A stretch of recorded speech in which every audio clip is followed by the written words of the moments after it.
Assalamualaikum warahmatullahi wabarakatuh.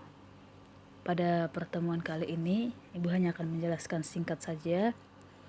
Tidak ada tugas, hanya kalian harus membuat resume atau catatan dimulai dari pertemuan pertama kemarin di pembahasan akuntansi sebagai sistem informasi, dan dibuat dengan rapi. Silahkan kalau mau dihias, karena itu akan jadi penilaian tambahan untuk nilai UAS nanti di akhir semester. Oke, di sini kita hanya akan belajar pengenalan akun dalam akuntansi. Jadi sebelum kalian lanjut belajar akuntansi, kita harus terlebih dahulu kenalan dengan yang namanya akuntansi. Nah, sebenarnya akun dalam akuntansi itu hanya ada 5 akun. Hanya ada 5 akun. Nah, yang pertama itu adalah akun harta. Akun harta ini dalam akuntansi itu disebut juga aktiva. Aktiva adalah harta. Harta itu nanti dibagi menjadi 2. Jadi ada nanti sifatnya harta yang lancar.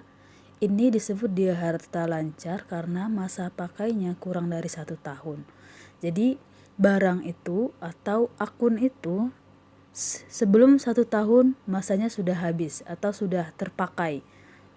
Contohnya, nah ini sudah nama-nama akun. Contohnya 1 kas. Kas itu dalam akuntansi adalah uang tunai. Nah, di sini kalian perhatikan di sebelah kanannya ada nomor akun 101.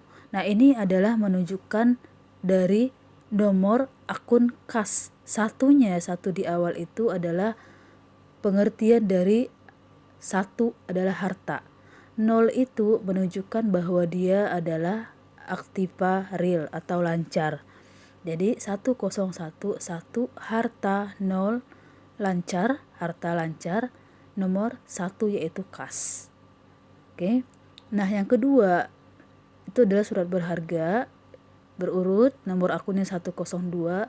Jadi kalau kalian menemukan nomor akun di luar sana, misalkan depannya 102 atau 106, 1 ini pastilah menunjukkan dia aktiva. 1 di depan ini itu sudah pasti aktiva, dan 0 di tengah ini itu sudah pasti menunjukkan bahwa dia harta lancar. Jadi ini sudah namanya akun. 1 kas, 2 surat berharga. Surat berharga itu seperti modal. 3 piutang. Kalian harus bisa membedakan piutang dengan utang. Piutang itu adalah kita punya uang tapi di orang lain. Jadi kita meminjamkan uang kita ke orang lain, itu piutang. Jadi makanya kenapa piutang itu masuk kategori harta, karena kita kan punya duit nih, hanya bedanya dipegang oleh orang lain. Jadi piutang itu adalah harta. Terus perlengkapan.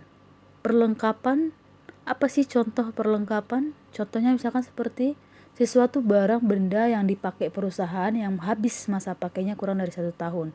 Contohnya misalkan sapu. Nah, biasanya kurang dari 1 tahun sudah habis pakai ya, artinya sudah nggak layak pakai. Pulpen, pensil, tinta. Nah, itu disebut dengan yang namanya perlengkapan. Yang kelima adalah beban dibayar di muka. Beban dibayar di muka ini maksudnya adalah kalian punya beban tapi dibayar lunas di awal. Contohnya misalkan bayar sewa. Jadi bayar sewa untuk 2 tahun ke depan tapi dibayar lunas di awal itu sebesar 24 juta. Kalian sudah ngasih duit 24 juta lunas di awal, tapi masa pakainya masih untuk 2 tahun ke depan. Maka itu kalian punya uang seolah-olah punya uang 24 juta padahal sudah dikasih ke ibu kosnya atau ibu tuh yang tukang ruko. Jadi itu maka dikatakan beban dibayar di muka. Beban sewa atau sewa yang dibayar di muka. Contohnya lagi itu adalah iklan dan asuransi. Jadi ini juga merupakan harta, karena kalau kalian sudah bayar sewa untuk 2 tahun dan itu 24 juta, nggak mungkin kalian diusir sama yang punya sewa. Karena istilahnya kalian punya hak untuk tinggal di situ. Oke. Yang keenam, pendapatan yang masih harus diterima. Ini sebenarnya bahasa lain dari piutang, hanya ini pendapatan yang masih harus diterima ini muncul gara-gara kalian punya usaha dan pelanggan kalian itu belum bayar. Beda dengan piutang nomor 3 di atas itu. Jadi pendapatan yang masih harus diterima contohnya nih, misalkan kalian punya laundry. Di akhir tahun ternyata ada pelanggan kalian yang seharusnya masih bayar 5 juta tapi belum bayar-bayar. Jadi pelanggan yang belum bayar ini, duit kalian 5 juta yang masih ada di pelanggan, sebenarnya bahasa lain dari piutang, cuma dalam akuntansi itu dibahasakan ada pendapatan yang masih harus diterima. Jadi seharusnya sudah diterima tapi karena pelanggannya belum bayar, jadilah itu pendapatan yang masih harus diterima. Terus yang ketujuh itu adalah stok atau persediaan. Nomor 7 ini khusus untuk perusahaan dagang. Jadi 1 sampai 7 itu dikatakan harta real atau harta lancar. Kenapa disebut lancar? Karena masa pakai kurang dari 1 tahun. Oke. Nah, di sini kalian lihat ada penjelasan likuiditas. Likuiditas ini artinya akun-akun ini sudah diurutkan 1 sampai 7 itu mana yang paling cepat cair jadi uang. Uang tunai. Nah, itu kan memang sudah uang. Jadi maka dia urutan paling atas. Piutang dengan perlengkapan mana yang paling cepat jadi uang? Tentu piutang, kita tinggal tagih ke orangnya kan jadi uang dia. Kalau perlengkapan kita jual bekas belum tentu terjual. Jadi seperti itu. Nah, yang kedua ini adalah aktiva tetap. Aktiva tetap ini kebalikan dari aktiva real. Aktiva tetap ini masa pakainya lebih dari 1 tahun. Nah, ini nanti dibagi 2, ada yang berwujud, ada yang tidak berwujud. Jadi tidak berwujud maksudnya hantu. Ya bukan dong ya. Maksudnya gak ada wujudnya tapi uangnya mengalir terus. Nah, kalau yang berwujud memang terlihat dia. Contohnya kayak peralatan. Apa bedanya peralatan dengan perlengkapan? Nah, setelah kalian belajar akuntansi, kalian harus membedakan yang 2 ini. Yang ini, peralatan dengan perlengkapan. Nah, kalau peralatan lebih dari 1 tahun, jadi biasanya harganya juga lebih mahal.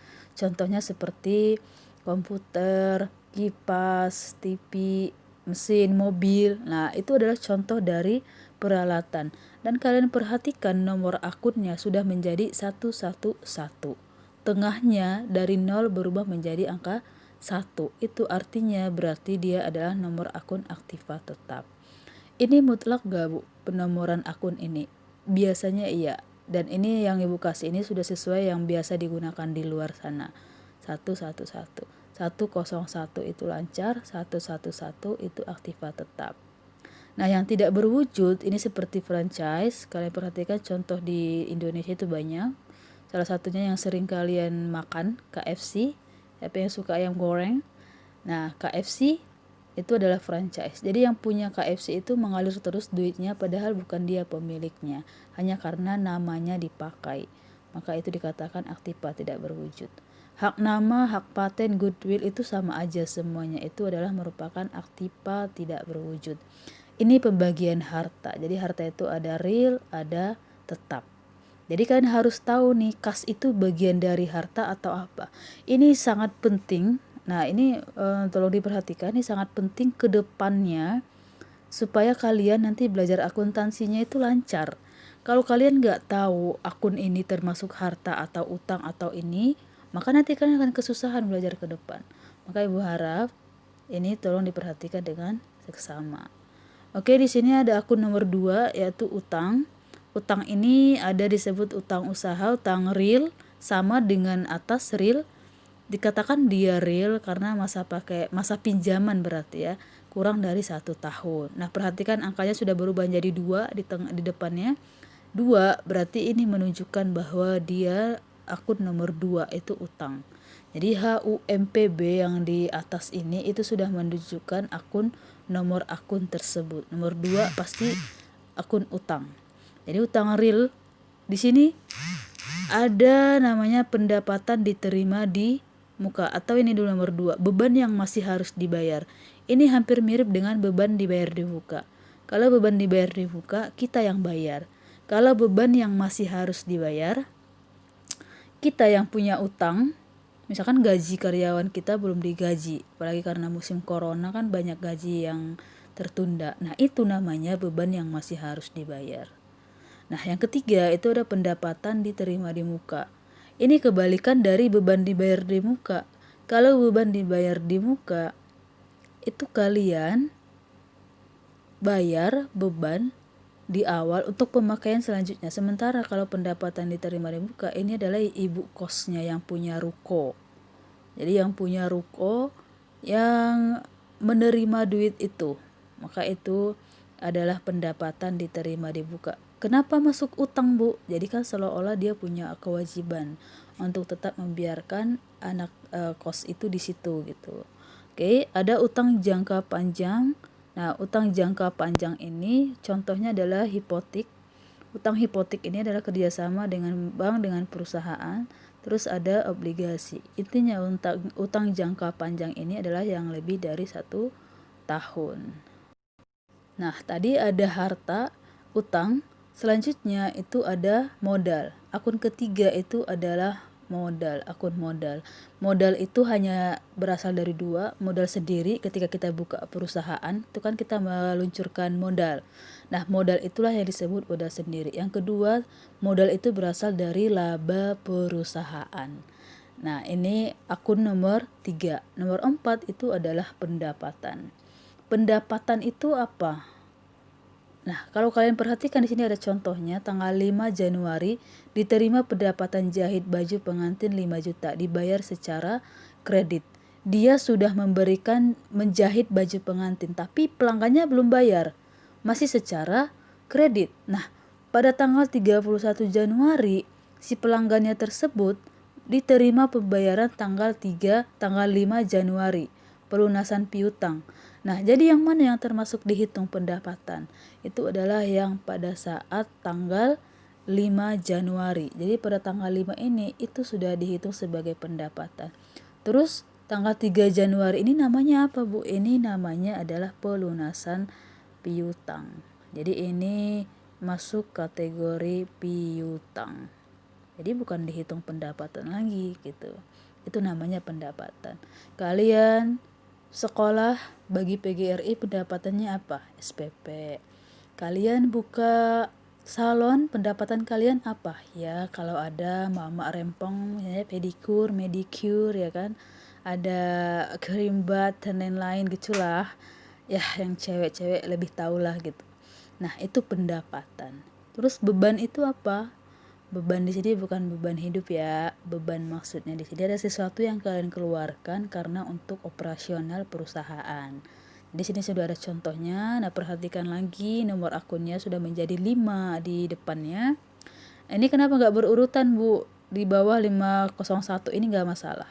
Jadi untuk khusus beban itu pengurutan 501 perlengkapan, atau kalian buat pun misalkan beban gaji itu menjadi 501 itu nggak masalah, tergantung mana yang duluan dibayar. Beda dengan harta tadi, kalau harta kas itu sudah otomatis menjadi 101 seperti itu. Jadi ini contoh-contoh beban. Ada beban LAT, beban pajak, beban gaji, beban perlengkapan, dan penyusutan. Jadi Ibu nggak panjang dalam penjelasan ini, kita hanya pengenalan akun di sini, dan Ibu harap di sini kalian sudah benar-benar memahami akun-akun ini dan gak boleh lupa yang mana namanya. Jadi sebenarnya nggak susah ya. Ini kita singkat menjadi yang namanya HUMPB, harta, utang, modal, pendapatan, beban. Harus kalian hafal supaya memperlancar pembelajaran selanjutnya. Jadi selanjutnya insya Allah kita akan Google Meet, karena sepertinya untuk masuk perhitungan itu lebih enak dijelaskan secara langsung. Karena kalau kalian bingung bisa bertanya langsung. Oke, ini aja yang bisa Ibu sampaikan. Terima kasih. Assalamualaikum warahmatullahi wabarakatuh.